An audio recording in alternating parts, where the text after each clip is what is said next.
What's going on, you guys? I'm coming to you today with an Armada build, and I'm going to be doing an Imperial build called the Sloane-Dictor. And basically, in preparation for Wave 7, I'm actually playing in a tournament soon that will be before Wave 7 releases. So this is going to be the final Wave 6 big hurrah, I think. And I kind of wanted to start using an interdictor again. I haven't used them very much lately, and I think they're going to be better to combat Radis, because it's one of the few ways that you can kind of stop Radis from warping in. So I wanted to get used to using them. But one of the things I'm going to be doing here is I'm going to be using grab shift reroute, which is really good at just kind of manipulating the battlefield, especially if you're going to, I think they work great with interdictors. I think it's one of the best for an interdictor because of the fact that, you know, you can build your fleet to win based on objectives, and you get a lot of choice in kind of deciding how the battlefield is going to look this way. Now, once Wave 7 hits, we'll be using the Gravwell projector more, but I don't need to really worry about that right now, so I'm going to go with targeting scrambler because that's universally good. Anybody who gets into range 1, you can kind of, you know, really hamper their attacks. So that much, really, really nice. And to give it a little more firepower, we're going to toss it on disposable capacitors, so we can use those blue dice at long range. That's just going to be make it a solid ship, a very solid ship. So next thing we're going to do is we're going to add in a Vic-2. Vic-2s are kind of like the new revamped Vic-2s are kind of one of the hallmarks of Wave 6. I think they're even going to get better in Wave 7 with our new ion cannon upgrade. That's just going to make them really, really shine. But they're already shining pretty well right now. So we're going to give this one spinal armament. We're going to give it disposable capacitors so we may get that tremendous long-range shot. And let's make it 2 long-range shots by giving it gunnery team. So this way we can really maximize this guy, especially at long range. And then we'll also keep make this one our flagship and put Sloane on there. So we are going to actually have a lot of squadrons. We're only going to be running 3 ships in this build, though. The next one is going to be a Quasar Fire 2.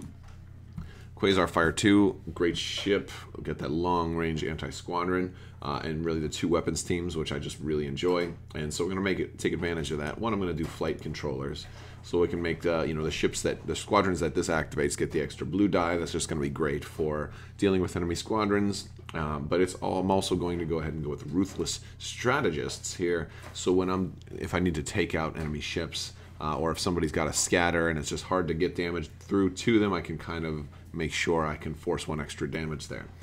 Definitely like that card. We're going to go with a title here also. We're going to go ahead and go with Squall on this one just to kind of move some stuff around. As Squall is also useful for strategic, which I am going to have a couple of lambdas. So, so let's talk about our squadrons. We are going to do quite a few squadrons. We're going to have some lambdas. I'm going to put just 2. I don't need to go crazy with lambdas. And I will put 1 jump master as well. Jump master is pretty good. Plus, just in case we get tied down pretty early, that'll help us reposition. But the next thing is we're going to go with about 7 TIE fighters.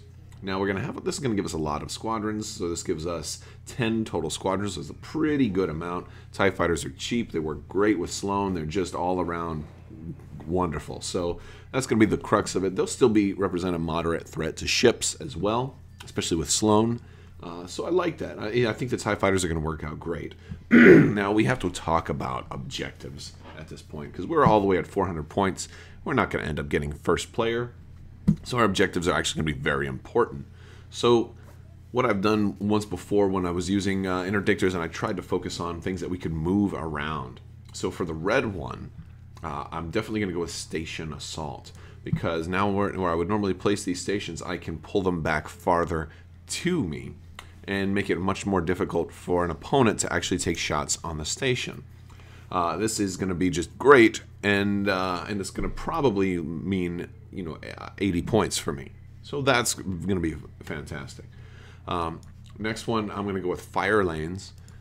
Fire Lanes is just a good overall objective because I can really leverage the lambdas and start pulling those tokens back, and also I can leverage the Squall title and get extra movements out of those lambdas. So, and now all of those movements will result in me moving tokens even more. This one can be over 100 points potentially. And then for the blue, while Solar Corona and Superior Positions are great, I don't think I really need it in this one quite so much. So I'm going to go with Salvage Run, which kind of puts everything into the middle.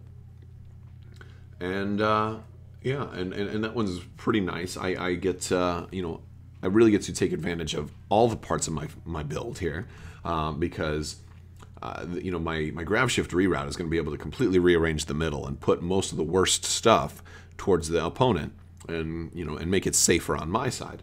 And then those tokens, I'll be able to just fly in and you know, use those lambdas to just push those tokens back closer to me, and I'll probably be able to get all of them, so that's another 80 points. So any of my objectives I might be able to get 80 points from without too much problems. So that's the build, guys. I also want to throw out there, the giveaway is still going on. I haven't been making too many videos lately. I've got a lot of stuff going on that I will not talk about here, but I haven't forgotten about you guys. I'm going to probably push back the announcement of that a couple of days until like maybe mid next week. So stay tuned for that, guys. Make sure you are subscribed, and I want to thank you guys so much for your support. Thank you guys for watching all of these videos, and if you were excited about Wave 7, make sure to let me know down in the comments below. If you like this video, please give it a thumbs up, and don't forget to subscribe and click the little bell for alerts so you don't miss out on anything good. Thank you guys so much for watching, and have a great day.